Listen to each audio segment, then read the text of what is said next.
अस्सलाम वालेकुम dear students. आज हम पाइथन के अंदर वेरिएबल के कंसेप्ट समझेंगे कि वेरिएबल क्या होती है, कहाँ इस्तेमाल होती है और पाइथन में इनको लिखना क्यों ज़रूरी है। वेरिएबल एग्जैक्टली कंटेनर की तरह होते हैं।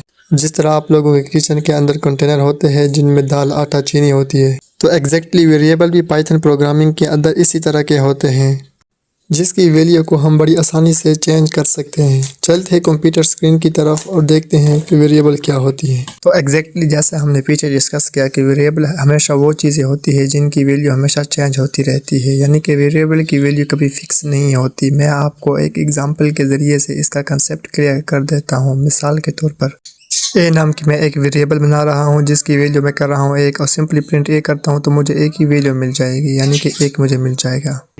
अब मैं ए की वैल्यू को चेंज कर रहा हूँ। पहले मैंने एक लिखा था, अब मैं ए की वैल्यू को चेंज कर देता हूँ, एक से लेकर अप टू 10 लिख देता हूँ, और सिंपली जब मैं प्रिंट ए करूँगा तो मुझे ए की जो वैल्यू वो प्रिंट होकर दिखाई दे देगी।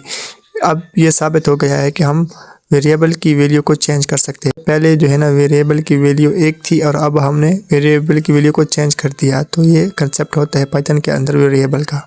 अब मैं एक और वेरिएबल बी नाम की बना रहा हूँ और उसकी वैल्यू मैं दे रहा हूँ वेरी, और सिंपली जब मैं प्रिंट बी करूँगा तो मुझे बी की जो वैल्यू है वो दिखाई दे देगी। एग्जैक्टली आपने आउटपुट में देखा कि हमें 1 से लेकर 4 तक और उसके बाद हैरी प्रिंट होकर दिखाई दे दिया। अब यहाँ साइड पर मैंने आपकी इन्फॉर्मेशन के लिए वेरिएबल और डेटा टाइप की कुछ इन्फॉर्मेशन लिखी है। आप इसको खुद पढ़ के अपनी अंडरस्टैंडिंग को मज़ीद इन्हेंस कर सकते हैं। मैं रिकमेंड करूँगा कि आप इसको लेक्चर के बाद पढ़ लेना और इसके ऊपर जो है ना प्रैक्टिस भी कर देना, ठीक है।